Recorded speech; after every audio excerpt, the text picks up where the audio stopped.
ট্রাইব্যুনালে 3টি মামলা ছিল। গতকালকে আন্তর্জাতিক অপরাধ ট্রাইব্যুনাল থেকে যে কয়েকটি ওয়ারেন্ট অফ অ্যারেস্ট ইস্যু করা হয়েছিল, সেই ওয়ারেন্ট অফ অ্যারেস্টের ভিত্তিতে 3 জন আসামিকে গ্রেফতার করে ট্রাইব্যুনালে আজকে হাজির করা হয়েছিল। একজন মোহাম্মদ আরশাদ, আপনারা দেখে থাকবেন যে বৈষম্য বিরোধী ছাত্র আন্দোলনের সময় একজন ছাত্রকে যে মুখ চেপে ধরেছিল, এই ছবিটি সব জায়গায় ছড়িয়ে গিয়েছিল। সেই পুলিশ অফিসার ছিলেন আরশাদ, তাকে আজকে গ্রেফতার করে ট্রাইব্যুনালে হাজির করা হয়েছে এবং গ্রেফতারের পর তাকে জেল হাজতে প্রেরণ করা হয়েছে। পরবর্তী তারিখ 23/2/2025, এটি চাংখারপুলের একটি ঘটনা। আরেকটি মামলায় চঞ্চল চন্দ্র সরকার, তাকেও গ্রেফতারপূর্বক আজকে ট্রাইব্যুনালে হাজির করা হয়েছিল। রামপুরা এবং বাড্ডায় এই ঘটনাটি ঘটেছিল। কার্নিশের সাথে ঝুলন্ত এক নিরীহ 18 বছর বয়স্ক ব্যক্তিকে বারবার গুলি করছিল, সেটাও আমরা দেখেছি। সেই গুলিকারী ব্যক্তি চঞ্চল চন্দ্র সরকার, তাকে গ্রেফতার করে আজকে ট্রাইব্যুনালে হাজির করা হয়েছিল। এই মামলার পরবর্তী তারিখ 24 মার্চ 2025।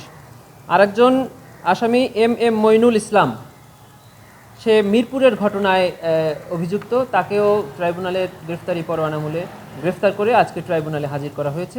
এই 3 জন আসামিকেই ট্রাইব্যুনাল একটি আদেশের মাধ্যমে কারাগারে প্রেরণের নির্দেশ দিয়েছেন। এম মইনুল ইসলামের মামলার পরবর্তী তারিখ 24 মার্চ 2025। এই ছিল আজকে ট্রাইব্যুনাল। একজন হলো 23/2/2025 আর বাকি দুইটা হলো 24/3/2025।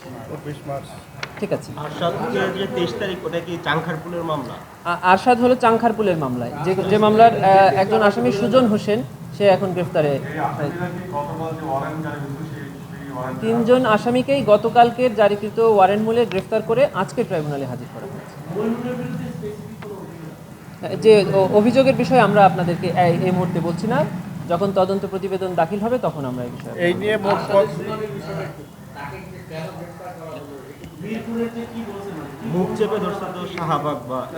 না, সেটা তো আরশাদ চাংখারপুলের। এডিসি মইনুল মিরপুরের দায়িত্ব ছিল। মিরপুরে আপনারা জানেন অনেক অকারেন্স হয়েছে। এই এডিসি মইনুল এডিসি হিসেবে তখন directly he was involved in the occurrence. ওই সময় ঘটনার সময় তিনি মিরপুরের এডিসি দায়িত্বে ছিলেন। ঠিক আছে, এটাই।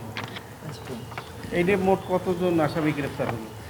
এই নিয়ে প্রায় 30 জনের মতো আসামি এই আন্তর্জাতিক অপরাধ ট্রাইব্যুনালের মামলায় গ্রেফতার দেখানো মতে কারাগারে আছে। হ্যাঁ, ওয়ারেন্ট হয়েছে 96 আর এটা মিলে 104 জন। রাইট।